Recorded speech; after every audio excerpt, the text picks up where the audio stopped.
Good afternoon. I call this hearing to order on the DTV transition and small businesses, small firms contributing to a big change. This afternoon, the subcommittee will consider the impact of the digital television, also known as DTV, transition on small firms.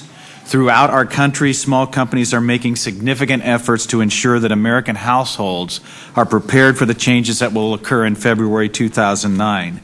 Small broadcasters, electronics retailers, and cable and telecommunications companies all are playing a critical role in the DTV transition.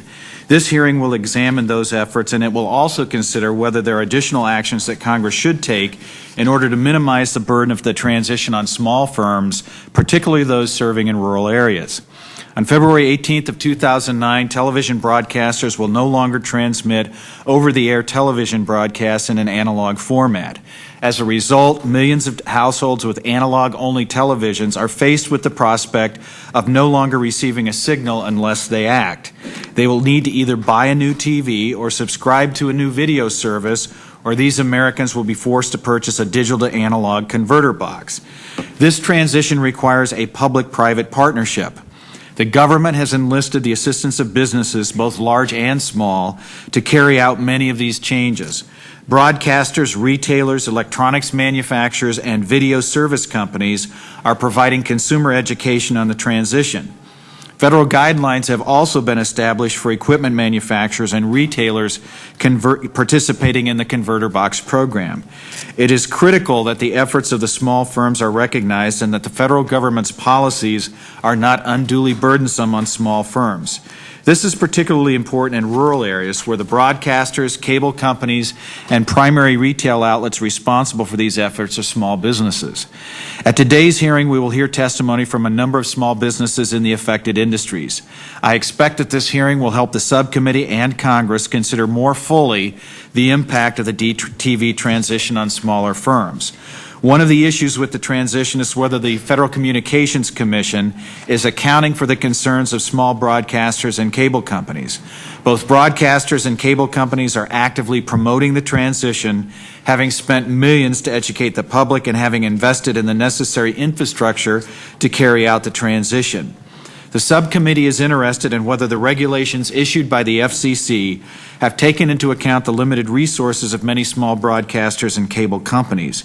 It may be that a greater public investment is necessary. These changes also must account for the unique needs of small companies. I know there is a concern about the must-carry requirements. Resolving this issue requires balancing the resource constraints of small cable companies with consumers' legitimate interests in receiving the full benefits of digital television. It is critical that these cable companies remain viable while addressing the concerns of TV viewers. The role of small retailers must also be acknowledged in this transition as well. The committee looks forward to testimony on how retailers are handling the Converter Box program. These retailers are on the front line and are the most likely source of where consumers will have their questions answered on the transition. Small retailers have made the necessary investment in new technology, training, and consumer education to become certified retailers in the Converter Box coupon program.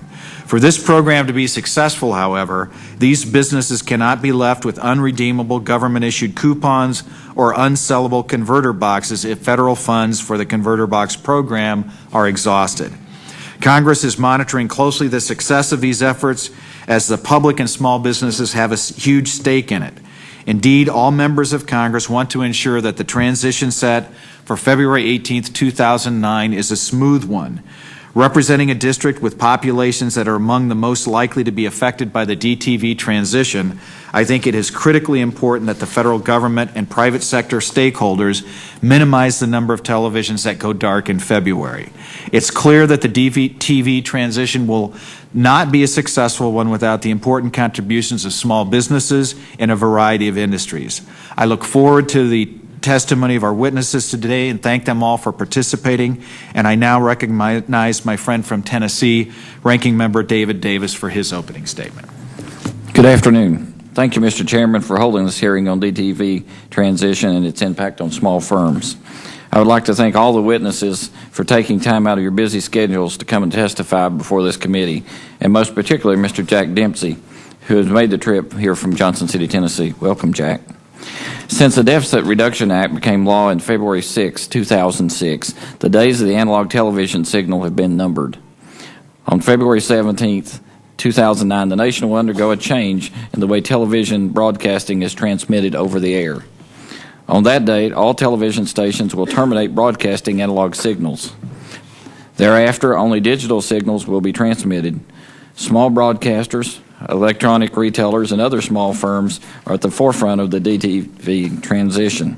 The switch from analog to digital transmission signals will provide television viewers with clearer pictures and more program choices, and will free up more portions of the airwaves for public safety communications, such as police, fire and rescue, and new broadband wireless services.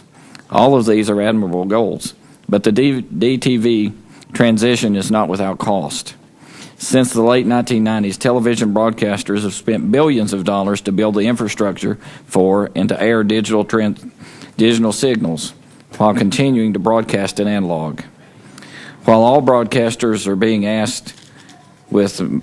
tasked with making this change, small cable companies and broadcasters are feeling the pinch of these expenditures more acutely than their larger counterparts. Once again, I'd like to thank the witnesses for being with us today, and I'm eager to hear your testimony. Thank you. I yield back.